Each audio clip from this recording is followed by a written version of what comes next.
I always knew something was wrong, even before I could put a name to it. Depression. It's such a small word for something that swallows your life whole. From the outside, I seemed like any other kid. I went to school, kept my head down, did my homework, and wore the same forced smile that kept people from asking too many questions. But inside, it was different. Inside, there was this shadow, this weight that never seemed to lift. I remember the first time I realized I was sinking. It wasn't a moment of dramatic breakdown, no huge epiphany where I suddenly realized I was in trouble. It was more like a slow, steady erosion of who I used to be. Things that used to make me happy just felt empty. Days blended together, and nights were worse. Lying in bed, staring at the ceiling, wondering why I even bothered to get up the next day. But here's the thing, nobody really noticed. I became a master of pretending everything was fine. I laughed when people expected me to, went through the motions. I figured if I could fool everyone else, maybe I could fool myself too. That worked for a while. But then there were days where the act was harder to keep up, where the weight got so heavy that I couldn't even pretend to care. The thoughts I tried to push away would creep back in, telling me I was useless, that nothing I did mattered, and I believed them. Slowly, I started isolating myself more. Friends drifted away, and I'd let them. It wasn't that I didn't care. It was more like I didn't have the energy to keep caring. It felt like no matter how hard I tried, I was stuck in this endless loop of hopelessness. The worst part was that I couldn't see a way out. But then something bizarre happened. It wasn't like in the movies, where there's this big dramatic turning point, some life-altering event that snaps you out of it. For me, it came in the form of something completely unexpected. I stumbled across an old, forgotten hobby of mine one night when I couldn't sleep, writing. Not school essays or anything serious like that, just writing whatever popped into my head. Stories, random thoughts, even ridiculous made-up scenarios that didn't make any sense. I found an old notebook buried in a drawer and decided to scribble some things down. It wasn't like I had anything to lose.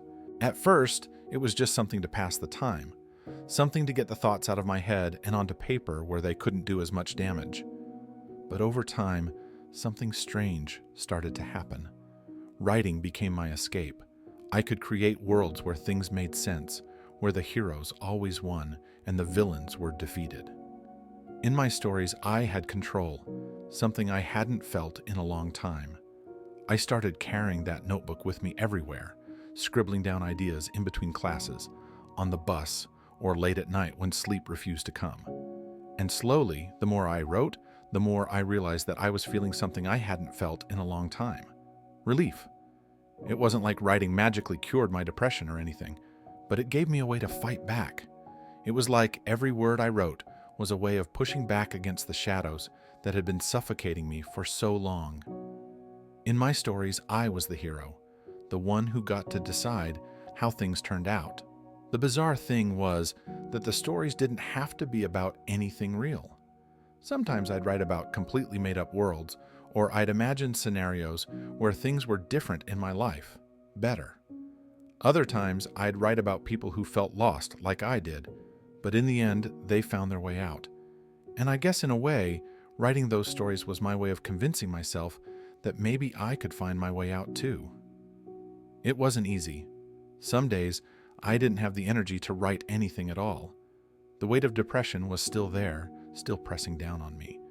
But on those days, I'd read what I'd written before, reminding myself that I was capable of creating something, even if it was just words on a page. And that mattered. It gave me hope in a way. As time passed, I started to notice small changes in myself. I wasn't as exhausted by the act of living. The shadows were still there, but they didn't feel quite as overwhelming. It was like writing gave me a way to keep them at bay, to manage them in a way that made life bearable again. I wasn't cured, not by a long shot, but I felt like I was slowly, painfully, clawing my way out of the darkness. The real turning point, though, came when I finally shared one of my stories with someone else. It was one of those late-night moments of courage, or maybe desperation. I'm not really sure which. I sent a story to my best friend Sam without thinking too much about it. The next morning, I immediately regretted it.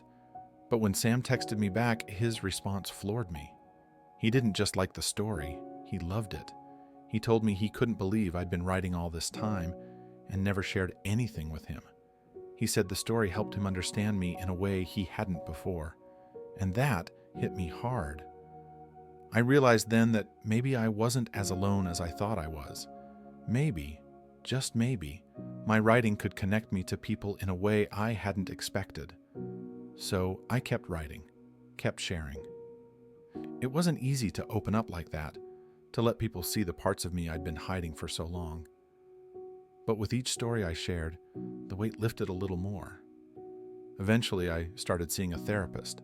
I got some real help, and combined with the writing, I began to feel like I was finally making progress.